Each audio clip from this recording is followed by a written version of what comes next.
What's up guys, Volt here bringing you a brand new Fast and Furious car remake. In today's remake I am bringing you the 1999 Nissan Skyline GTR R34 that is at the end of Fast 9 that we possibly believe is driven by Brian O'Connor. Now, it didn't really say who was driving it, it didn't really show who was driving it. Maybe we'll see who's driving it in Fast 10, maybe it's the grandmother. I highly doubt that, but who knows. Anyways, I want to give a few shout outs to a few people. First off, to the ones on screen for requesting the build. Thank you so much for requesting it. Appreciate it so much. Also, I want to give a huge shout out to Bury My Sins for actually letting me look at his garages and actually see this build and be like, oh, I think I could actually create that and get inspired to actually make this build. Also, I want to give a massive shout out to not only Cheerful, but I also want to give a massive shout out to Bad Sport. Both of them for helping me build this, as well as sending me information that I actually rather forgot about later on in time and everything, and just kind of overlooked and everything. So this is what I turned up with. I think it looks beautiful. The color is not actually Bayside blue, guys. It's actually just a new custom blue that I came up with. It's kind of like a crystalline candy type blue or something like that. So I guess that's maybe what I'm going to call it. I don't know. But I think it turned out really nice. And you're probably thinking, that doesn't look like the one from the movie. I made a few changes on this, and I will actually post pictures of the actual real life car. It is not Bayside blue, but with movie magic and everything, I think they tried to make the car look like it was Bayside blue. It had pretty much the same design as the one from Fast 4, but with a few changes and a few tweaks and modifications here and there. Overall, I think the car turned out great. You let me know what you think down in the comment section down below. So as we always do, we're going to start off with the base price. You want to go to the internet, you want to go to the travel and transport website, you want to go to the Benny's Original Motorworks website, and you want to go up here to the stock section, then you want to go down and you want to find yourself the Elegy RH8. Now, if you do not have your account name or your gaming name actually linked to your social club account, then your car will not be free as it is for me. I have mine linked. You're going to be paying a whopping $95,000, which I'll put right here for you guys. Also, with the upgrade fee, you're going to be costing about $904,000. So almost around total with just the build and the upgrade in general, you're getting pretty close to about $1 million. But anyways, once you have your car and you have your color, meet us at Benny's Original Motorworks location. It's been a while since I've been here. It brings back a lot of nostalgia, especially building the other Skyline. I will let you guys know that I am going to be changing a part of the Skyline build. It's going to be in the top 10 comment, so do look out for that. But as you can see here, this is the way that mainly all my Skylines are going to look now. I talked to Bad Sport, and he actually pushed me more towards actually putting these wings on. They're color coded as well as they're higher up. And the other wings look a little bit closer to the R32 builds. Anyways, it looks like we're burning daylight, so guess what? We're going to go and customize the beauty.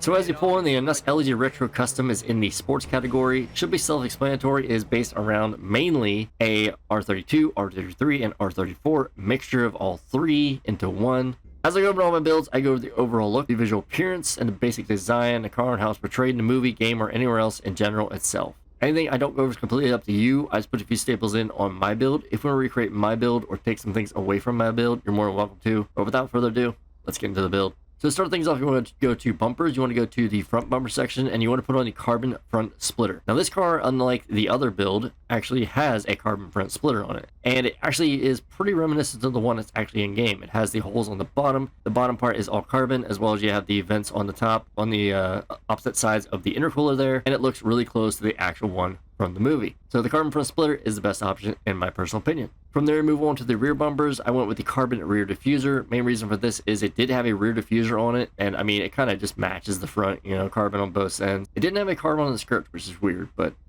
that's besides the point. But yeah, the carbon rear diffuser is the best option, mainly because it is the smaller one, and I feel like his exhaust was sticking out over top of the carbon. So the other ones kind of like go further out, and they also kind of make it a bit wider. This one's a bit smoother, a little bit smaller, and it just fits a little bit better in my personal opinion. Also, it doesn't put these race-like kind of pieces on there that you don't really want. I just think that the carbon rear diffuser is just the best choice. It just fits really nicely.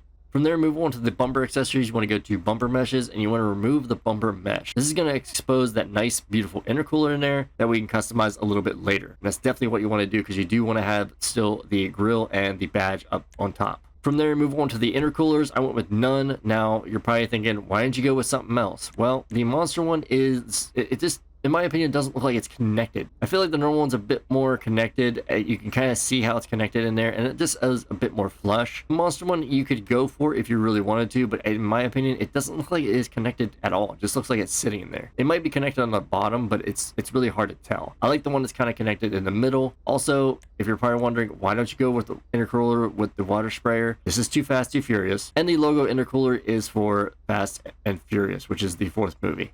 So yeah, the none option is the best option in my opinion, but you can go with the monster intercooler if you wish. I feel like the none option also fills in more of the front bumper, and that's why I choose that more. After that, move on to the chassis. You want to go to headlight trim. You just want to keep that none. Nothing changes here. No intakes or covers at all. From there, move on to the doors. You just want to keep it stock. Didn't have no wind deflectors or anything like that, so don't worry about changing that.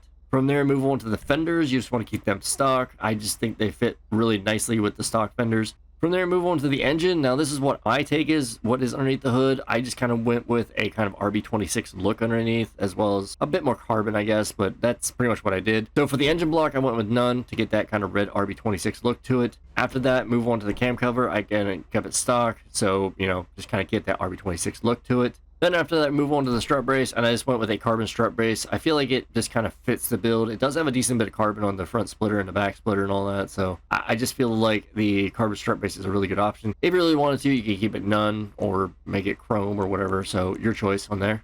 From there, move on to the exhaust. I went with the race exhaust. I think it did have a decent size exhaust on there, and I kind of did base it around what he kind of had in 4 a little bit more. But I feel like the exhaust does fit really nicely for the build, and it's just not as small as this one. I feel like it just is more of a wider exhaust and just fits the build pretty nicely. And I just think it looks pretty similar to the one that's actually in the movie.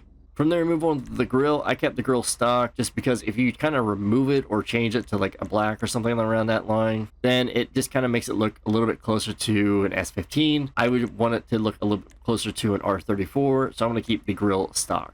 You can spend a little bit more money if you wish on this alternate color, but it doesn't change anything. It's just you spending a little bit more money for no reason. But yeah, I'm just going to keep it stock. I try to save money where I can. From there, move on to the hood. You want to go to hood accessories. You want to go with none. It didn't have any hood lips or any kind of hood catches, so I wouldn't add them or change that up in any way. From there, move on to the hood itself. I went with the raised extreme hood. Now, the car in the actual movie actually did have this one with the like multiple vents. So this one is pretty much ideal, and it really does work really nicely. If you don't think it works really well, then you can go with the performance hood, or you can go something along the lines of maybe like just the vented hood in general. But me personally, I'm going to go with the raised extreme hood.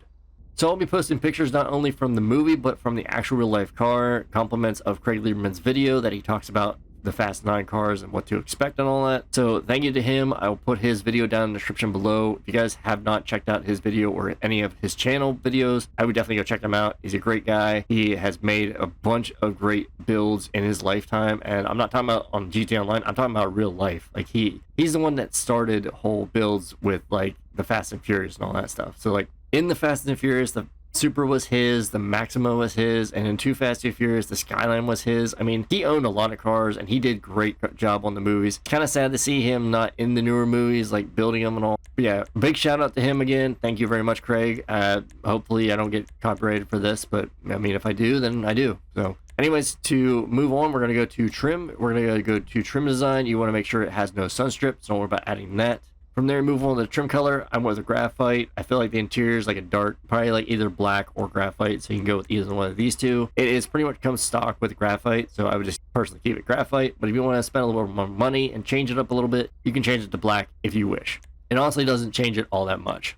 From there, move on to the dash. I went with a stock dash. It doesn't look like it was modified all that much, if anything. After that, move on to the dials. It didn't see any mounted dials of any sort. They could be on the corner column over here on the left-hand side of the driver's side, or they could be possibly like this here, like how they're hidden on the dash or down below. But I highly doubt there was much modification to the car. So yeah, I would definitely just go with the stock dials. I may add some things in for a little bit more flair here and there.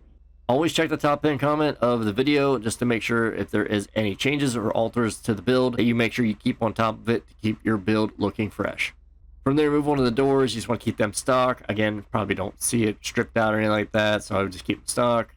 From there, move on to the seats. I went with the carbon track seats. I think they look really close to the ones that it actually has in the car. And, you know, it has like the smaller holes where the straps are coming through. I went with the red option. If you wanted to, you can go with the green option. It's completely your call, personal preference and all that. So I think these look really close. It's kind of hard to tell what exactly they look like and how they are designed because I don't get any interior pictures. So I'm just kind of going off of what the picture is that Craig has on his video. But yeah, the carbon track seats, I think, are just the better option. Again, I like the red ones better. And there's 2 green and there's 1 red. So the carbon ones I'm going to go for. It also kind of fits for the whole like splitter and like just like everything I've done carbon wise, like the strut brace, the splitter, the rear diffuser, all that stuff. So yeah, carbon track seats, best option in my opinion. From there, move on to the steering wheels. I went with the Apex Clubman. I feel like he had a 3-prong steering wheel. It may not have NOS buttons on it, but I kind of based it around the Fast 4 one since it's, you know, possibly supposed to be the Fast 4 one maybe. I'm not 100% sure on that. So the Apex Clubman is my best option for the build. From there, move on to light color. I went with the ice white. I feel like it works really well and it just kind of fits and you can kind of see it a lot more vibrant than anything else. We don't want to go with blue because we're not trying to get the blue color that is actually on the Too Fast and Furious Skyline. So yeah, I would just honestly keep it ice white. From there, move on to the roll cage. I added a street half cage in there. It's kind of hard to see if he actually has a roll cage in the car or not. But I mean, again, I'm kind of basing it around not only the movie as well as the pictures from Craig, but I'm also like basing it around Fast 4 build as well. Kind of like a mixture of all 3. So the street half cage is just a little bit extra money, and I just kind of think it fits really nicely. You don't really see it in there. And again, he may have one, he may not. If he doesn't, then I'm sorry, I'll remove it. But as of right now, I'm going to keep it. I mean, it's up to you if you want to add one or not. I wouldn't add anything like fancy like this or anything because I didn't see any like bars going across the front. Yeah, either the street half cage or none at all. Your choice. From there, move on to the lights. You want to go to headlights. You just want to keep them stock. I wouldn't change them. And those that put xenon lights on, no, just no. From there, move on to the neon kits. You want to go to neon layout and you want to just put on none because it didn't have any neon that I noticed. It was also in the daytime, so maybe the neon wasn't turned on or active, or there still might not be a neon on the car. I highly doubt there was. So yeah, I would just keep it none. From there, move on to the livery. I went with none mainly because it didn't have a livery on it. There's nothing that actually fits it, and it is nice and clean and pristine. From there, move on to the plates. You want to go to plate holder, and you will remove the front plate. It didn't have no front plate on the front, left, or right up here, so make sure you do remove that. After that, move on to the license, and you want to put on a blue and white 2, and the custom plate you want to go for is 3JRQ158. That is 3JRQ158. Now, this is the custom plate that actually is on the car, as well as in a few other movies. It is on Mia's NSX in Fast 5, as well as it is on Brian's Dark Blue GTR in Fast 7. I mean, the plate has been around the block and it's still doing loops, I guess. So, yeah, this is the custom plate you want to go for. You're probably wondering how I have custom plates available. Rockstar has released their plate design website, so I will actually leave a link down in the description below for you guys to click on that and start making your custom plates. If you haven't made any, I would definitely make them. It kind of just completes and finishes off the car in general and just kind of make your collection more iconic, you know? And I go with the blue and white too because, again, they're in California, so it just kind of fits really nicely for a California style plate. Same respray for last, move on to the roof. You want to go to roof accessories and you want to go with none. Didn't have any roof scoops, so don't worry about adding that. From there, move on to the roof itself. You just want to keep it stock. Didn't have no vortex generators or carbon lips or roof spoilers or anything like that, so don't worry about adding that. From there, move on to the skirts. I went with these side skirt extensions. Kind of the same kind of skirt extensions that I had on my Fast 4 build. It just kind of juts out a little bit closer, and I think it fits really nicely for the build. I'm going to get this angle here so you can kind of see what it looks like compared to the picture. If you don't think it had this or don't think it works really nicely, then I would just go with the stock. So I would definitely go with the side skirt extensions or the stock skirts. Your choice. From there, move on to the spoiler. Now, again, I think I mentioned this at the very beginning of the video, but I'm going to mention it again. Thank you to Bad Sport for actually, opening my eyes. So the wing I had on my other build on Fast 4, it is more reminiscent to an R32. This is actually more reminiscent to the one that's actually on the R34. It is color-coded. It goes straight across. It's actually decently high up as well. It is connected to the sides, but you have to make sacrifices where you can. So the classic RS wing is what I'm going to be doing for most of my R34 builds anymore, and I will update the other one as well in the top 10 comment of that video. So yeah, that's what I'm going to do for that. So thank you to Bad Sport again for that. And I think it looks pretty nice. It's one of the options I would go for, but the classic RS wing is what we're going to have to go for, I think. If you don't like it or you still think I'm right about the other one, then go with the low level spoiler. It does actually kind of fit really nicely. If it was up higher, it would fit really nicely.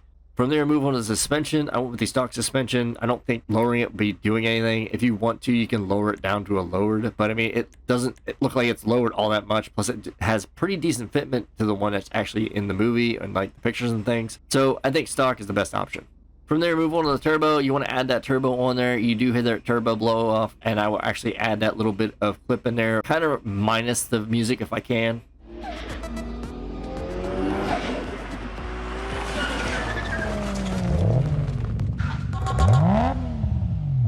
So yeah, there's that. I think it turned out really nice. You got to get that extra performance, the extra boost, the extra acceleration, and I just add that turbo in there, guys. Just make sure you do. After that, move on to the wheels. You want to go to the wheel type. You want to go to the tuner category. You want to go down to the chrome rims, and you want to put on the Endo V.2 dish rims. These, I think, fit the best. They have the same number of spokes, as well as are not too sunken in. They're a little bit more sunken in than other ones, but they kind of fit really nicely. They're not like too deep dish. They have the same kind of spoke design as well, and it's all chrome, as you can see from the pictures I'm going to be posting. I just think they work perfectly. There's no problem at all. The Endo V2 dish rims are the best option in my personal opinion. From there, move on to the wheel color. They're chrome, so you can't change that, so don't worry about changing that. From there, move on to the tires. You want to go to tire design. I didn't see any custom tires on the car, so don't worry about adding that. From there, move on to the tire enhancements. You can add bulletproof tires on if you wish. It is GT Online, but me personally, I like to keep standard tires just to kind of keep it more realistic. After that, move on to the tire smoke. I just went with the white tire smoke. I don't see a point in changing this. And then last before the respray is windows, and I went with a nice dark limo tint. It was really dark, like the windows were really, really dark. But if you think this is too dark, then the thing I would say to go for is a nice dark smoke. But I feel like the limo just kind of makes it more mysterious, kind of like you don't know who's in the car and all that stuff. And it just kind of brings me back to the old, like the Fast and the Furious and Too Fast, Too Furious movies, because like their tints were really dark, like street racing wise and such. So limo is my best option, but again, you can go with a dark smoke if you wish. Alright, and I'll see you guys in 2 seconds with a rolled steel primer color. Alright, and we're back. As you can see, I have my car in my primered out rolled steel. Pretty much what I always do for all my builds. That way you know what color I'm actually doing for the LSC color and the custom crew color. So we're going to start off with the LSC color first. So you want to go to the primary color, you want to go down to the metallics, and you want to go down to the blues. And you're literally just going to be putting on a basic metallic blue. From there, you move on to the secondary color, go down to metallic, go down to the blues, and then make it match to make sure it's all one color, and just put on a metallic blue. Then we're going to go back into the primary color. We're going to go down to Pearlescent, and you want to go to the gasoline green. I just feel like the gasoline green actually fits really nicely for this build, as well as the one from Fast 4, and it just adds shine, but not too much shine. If you think it doesn't add enough shine, then I would definitely go down and I would add an ultra blue. It's the same exact thing. It's going to have more of a blue hue to it in the dark and all that, but it's going to give it more shine. As you can see, if I go from the ultra blue to the gasoline green, it just kind of dumbs down. And that's the reason why I kind of use the gasoline green. It's not as vibrant. It's not as overpowering on the crew color or the base color. That's what you don't want. You don't want the pearlescent to overpower the base color. It just looks weird. So yeah, that's what I would do for the LSC color, as you can see here. And then the trim color, again, you can choose graphite or black, your choice. Now that is the LSC color. So I'm going to put the hex code on screen right now, as well as the hex code and RGB down in the description below for my custom crew color. I guess I'm going to call it like candy blue. I don't really know what color it would be called exactly. Kind of match it to the picture from the real life car. It's going to change in 3, 2, 1. We'll see how much more vibrant it is, a lot more blue. It's really blue. Like it's a really, really strong blue. But you want to put that on for the primary, as you see there. Then you want to go to the secondary, and you just want to apply that over top as well. And then you want to go back to your primary, go to pearlescence, and make sure it still is on the gasoline green. If not, make sure you add it on there. And that's going to get that nice blue look to it, as well as a nice shine to it. It's not going to overpower it. The car actually looks really nice. I like the design of it. I like the look of it. And that is it. That's how you recreate the 1999 Nissan Skyline GTR R34 that is at the end of Fast 9. And we believe, again, is driven by Brian O'Connor, but we could be wrong. Yeah, I think the car turned out great, guys. I think the modifications and everything look great. The only thing I have an issue with is the wing. If we had a regular Skyline wing, this would be ideal for the design. And I'm really liking this custom crew color. It's like a royal candy blue or something like that. I don't know. Let me know what you think about the color and the name for it down in the comment section. So we're gonna go outside. It looks like it's nice and bright out still. Now you can see the color in all its glory. I'll do a little spin for you guys real quick. You can see the pearlescent is not overpowering it too much. The main color is still standing out. I think I did a really good job on this, color matching wise. And like I said, it's a weird color. It's like a neon candy blue or something. I don't know. It's hard to explain. Also, I want to note that I believe I am one of the very first one, if not the very first one, to actually build this car in GT Online and upload it to YouTube. I looked on YouTube to find this build or see if anybody else actually made this build, and I couldn't find anything. I really couldn't. This is my rendition of the actual car that was in the movie, and I think it turned out beautifully. You guys can let me know what you think down in the comment section down below. As well, let me know what you think. Do you like this one more, or do you like the Fast 4 build more? I personally like the Fast 4 build more, but I mean, this one's kind of growing on me a little bit, I'm not gonna lie. But yeah, that is a big, huge milestone for me to actually be one of the very first ones, if not the very first one, to actually upload this build. So thank you again, guys, for the suggestions and the help and the assistance and everything. So let's go for a little bit of a drive. Man, it's really nice to be making videos again. I have been missing it. I do stream every Thursday, and this week is actually going to be the Fast and Furious stream. We're going to be bringing cars from any movie, as well as bringing a character that kind of fits that car, or vice versa. You know, bring a character, like dress up as a character, and then bring a car that they drive in any of the movies. It's going to be really fun. I hope you guys do check it out. We are on the PS5. Links in the description below if you want to join the crew and become part of the family, as well as possibly joining the live stream on Thursday. So I'm going to end it like I always do, guys. Hope you guys did enjoy the build. If you did, don't forget to like, subscribe, hit that notification bell, leave a comment down in the comment section down below for what build you'd like to see next. And I'll definitely get back to you. I love interaction. I love you all. I mean, I thank you so much for 4,700 family members. That is insane, guys. That is insane. Let's see if we can get that to 5,000. That would be an amazing mile marker, or, you know, milestone to hit here soon. That would be absolutely amazing. Links in the description below for Twitter, Discord, and the crew. You can follow me on there, and you can join and leave anytime. If you have any crew colors you want to request, feel free to actually drop them down in the video of the build you want to request the color of. So yeah, guys, I hope you have a great day. Thanks for watching. Thanks for tuning in. Thanks for all the love and support, as always. And I hope to see you guys in the next one. Catch you guys later, and I'm out. Peace.